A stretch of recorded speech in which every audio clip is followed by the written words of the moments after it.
Gorinich is the name of a multi-headed dragon from Slavic folklore, spitting fire and raining down destruction on its enemies. It's also the name of one of Ukraine's most impressive and effective military assets, a homemade strategic bomber that's utterly obliterating Russian infrastructure. Soaring through the skies like the mythical beast it was named after, the Gorynych drops bombs and carries out kamikaze dives, wiping Russian factories and other assets off the map, while leaving nothing but smoke, flames, and rubble in its wake. It's another outstanding example of Ukrainian innovation to go along with the countless other extraordinary weapons, defenses, and strategies Kyiv's commanders and engineers have come up with since the invasion began. We've seen Kyiv create AI-powered automated air defense turrets, maritime drones capable of shooting enemy aircraft out of the sky, and so much more.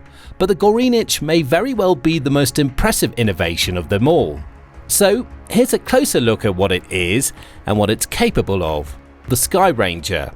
Created by Best Off Aviation, which is based in Toulouse in the south of France, the original Skyranger first launched in 1990, though numerous additional variants have been developed and launched in the intervening years, including the Skyranger V-Fun, Skyranger V-Max, and Skyranger Swift. Hundreds of these aircraft are in use across the globe. They measure up at approximately 18 feet in length, 5.5 meters, with a wingspan of just over 31 feet, 9.5 meters, and a height of 6 feet 7 inches, 2 meters. Their empty weight is around 550 pounds, 250 kilograms, with a maximum takeoff weight of a little over 1,200 pounds, 560 kilograms, and they can carry up to 13 gallons, 50 liters of fuel. Performance-wise, the Skyranger's Rotax 912UL flat 4 79.9 horsepower engine allows these aircraft to reach peak cruise speeds of around 93 miles per hour or 150 kilometers per hour, and they're able to ascend up to 900 feet per minute, 4.6 meters per second.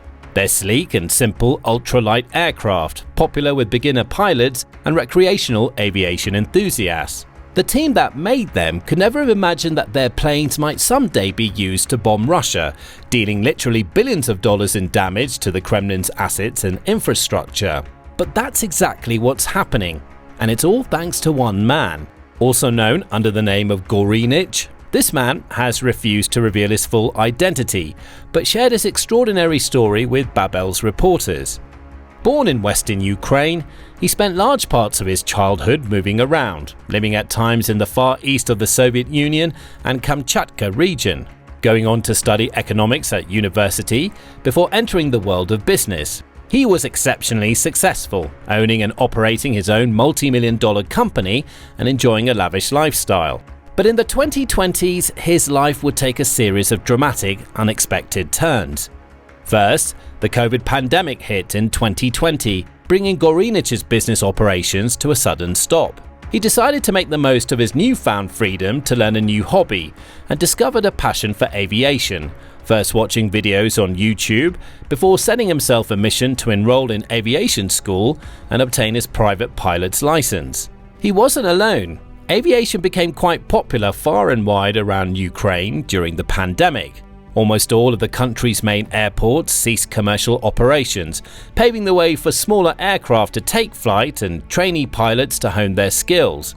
New airfields opened up, and those that could afford their own ultralight aircraft made the most of the opportunities, with the likes of CEOs and high-profile businessmen like Gorynych signing up at their nearest private pilot schools. Gorynych quickly fell in love with flying and developed a close connection with his trainer, Maxim. Maxim was a lifelong lover of aviation, announcing his plans to become a pilot to his parents when he was just 6 years old.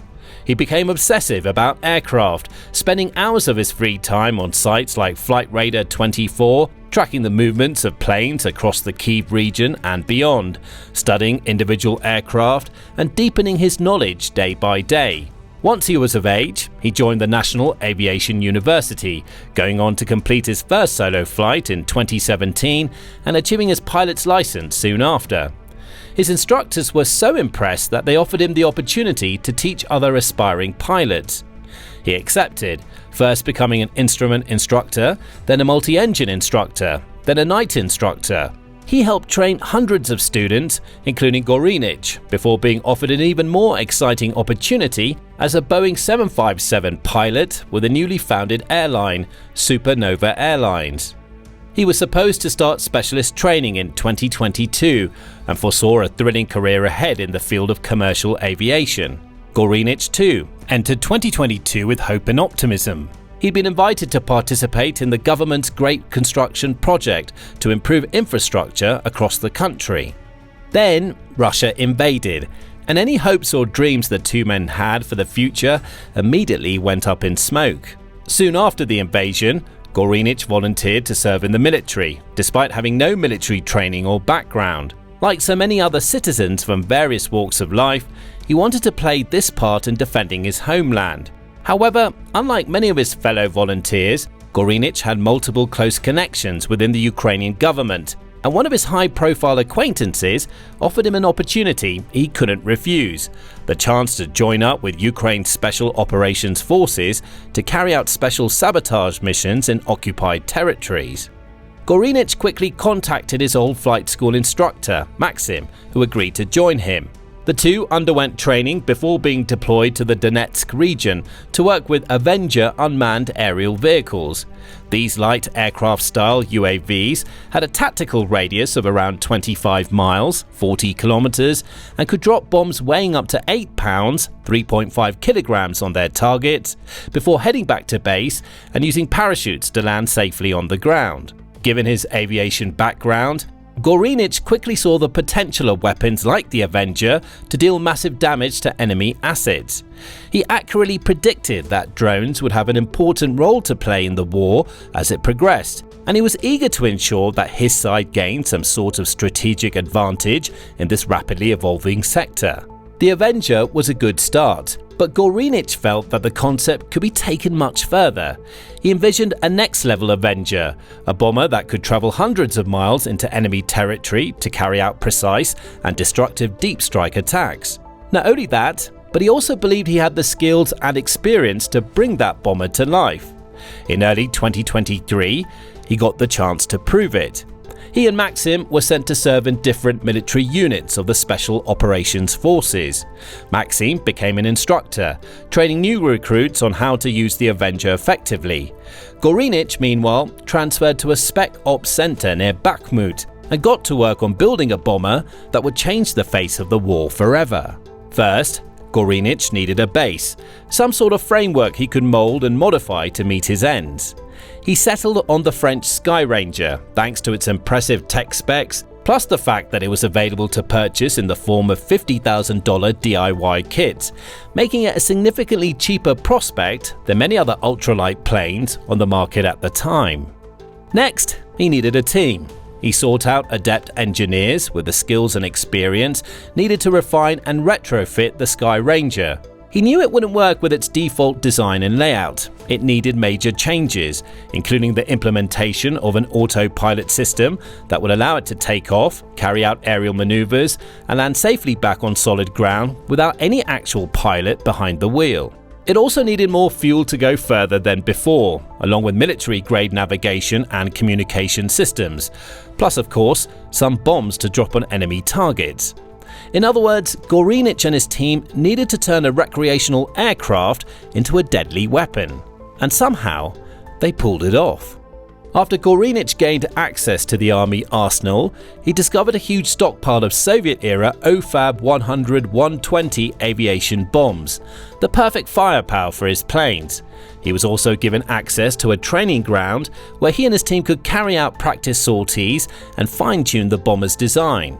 Bit by bit, his project came together. But by 2023, Gorinich realized that he most likely wouldn't be able to bring his bomber into the service with the Special Operations Forces due to what he labels military political reasons. Instead, he needed to transfer to a different unit, one with more freedom and flexibility. Fortunately, that unit already existed, and it had been formed by a couple of Gorinich's Special Operations colleagues, codenamed Fidel and Casper. Having seen the growing importance of drones in aerial attacks as the war progressed, these two officers reached out directly to Ukraine's commander-in-chief at the time, Valery Zaluzhny, and convinced him that the country's armed forces required a new, specialized unit that would use drones both tactically and strategically for short and long-range attacks. That unit went on to become the 14th Regiment of the Unmanned Systems Forces.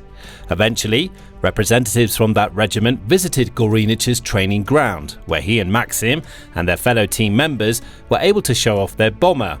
It took to the air successfully and completed a test mission, carrying out aerial maneuvers before accurately striking the skeleton of a training tank with an aerial bomb. The regiment's commanders were impressed. They immediately understood that this new Gorinich drone had serious potential and might even be a game-changing addition to their arsenal. It still needed a few tweaks, like some communication improvements to ensure it reliably arrived at its target location, as well as a stronger supporting structure to keep the aircraft airborne for as long as possible, even in difficult conditions.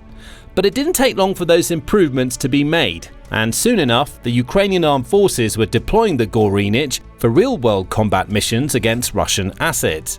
We don't know a lot about the vast majority of those missions, as almost everything related to the Gorinich from 2023 onward is strictly classified. No details of its missions have been publicly disclosed, and given the lack of available data, it's impossible to accurately calculate exactly how much damage has been done to Russia as a direct result of this particular bomber drone. However, Gorinich himself has confirmed that the drone has hit factories and arsenals across Russia, as well as targeting oil and gas infrastructure, causing what he believes to be damages anywhere from $3 to $5 billion in total. And despite the huge secrecy that shrouds this project, the wider world has caught a couple of brief but memorable glimpses of the Gorinich in action. In April 2024, for example, images suddenly spread across Russian Telegram channels showing an unmanned light aircraft that had crash-landed and was lying upside down in a field, with one account belonging to Russian military blogger Kirill Fedorov posting, "Photos have appeared that 100% confirmed the theory that Ukraine began to use light aircraft to attack Russia. As you can see, this aircraft is equipped with optics and an aircraft high explosive bomb is attached to it. The space intended for pilots has been converted and contains electronics."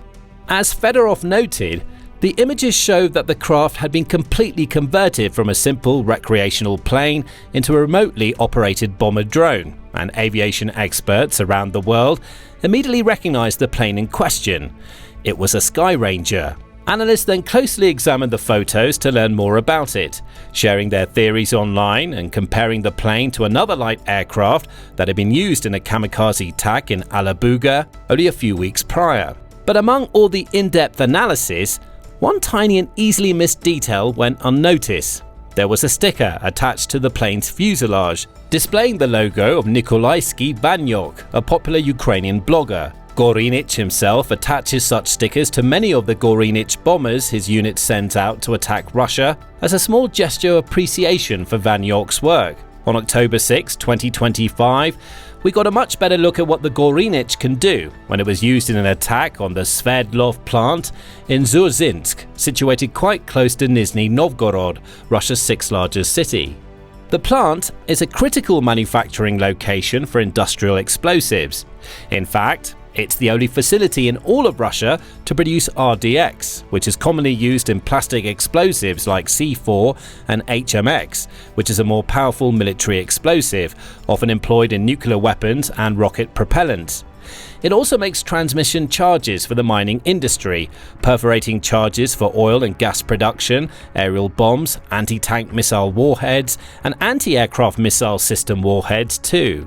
In short, it's a major player in Russia's military-industrial complex and has been on the list of entities sanctioned by Ukraine, the European Union, the United States, and other nations for several years. According to reports, Gorinich left Ukraine and travelled towards the factory, dropping one of the aforementioned OFAB 100-120 bombs upon arrival, which has a high explosive payload of around 92 pounds, 42 kilograms.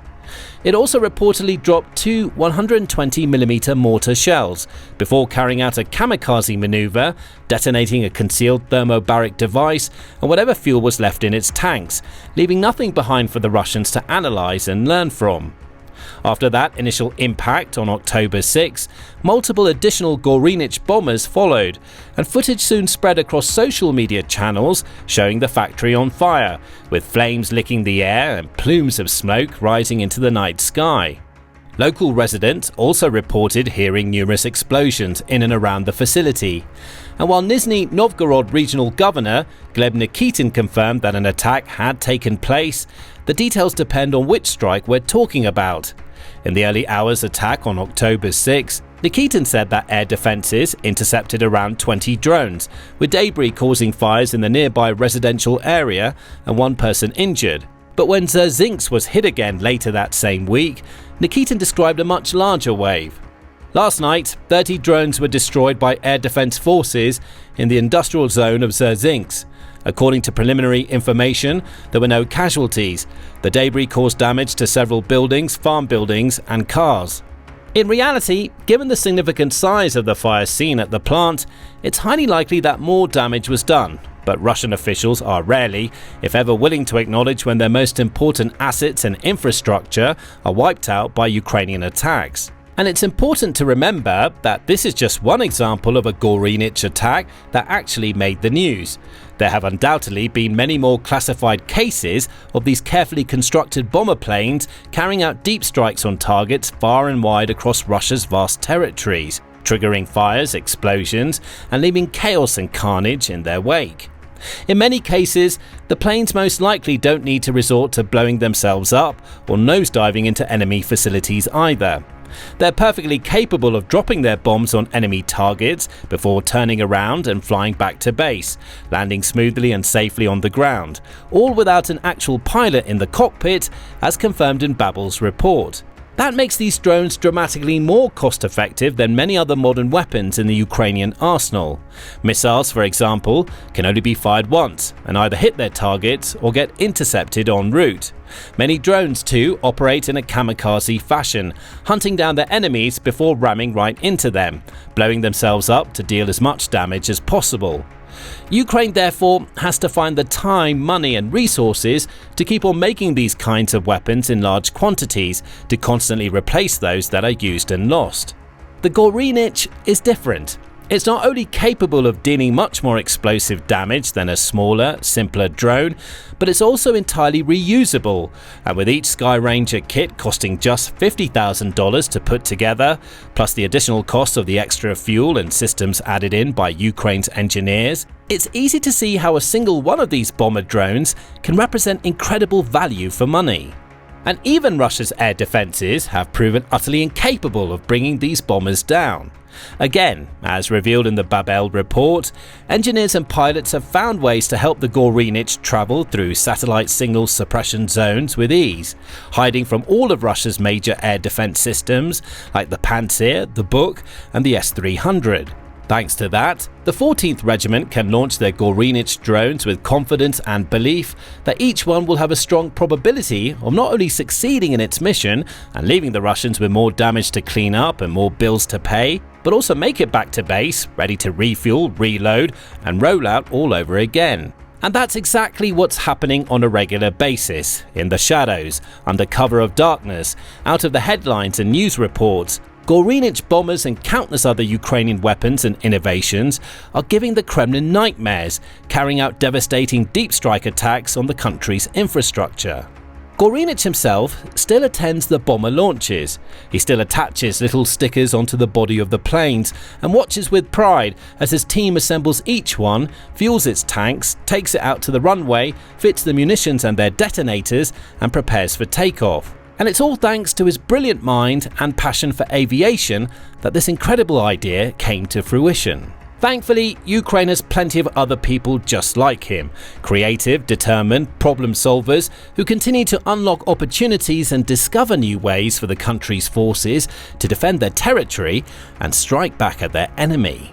Now, learn more about how Ukraine's incredible armed forces are taking the fight to Russia and causing trouble for the Kremlin in this video, which explores how Kyiv's mastery of drone warfare, precision strikes and military innovation has helped to even the odds in a war that never should have lasted this long. Or discover more about Ukraine's aerial superiority over Russia in this video, which looks at how Kyiv's F-16 fighter pilots have proven more than a match for their Kremlin counterparts. And finally, make sure to subscribe to our channel too, and turn on notifications if you haven't already, so you can be among the first in the world to find out about the latest breaking military news from the war in Ukraine and other important conflicts around the globe.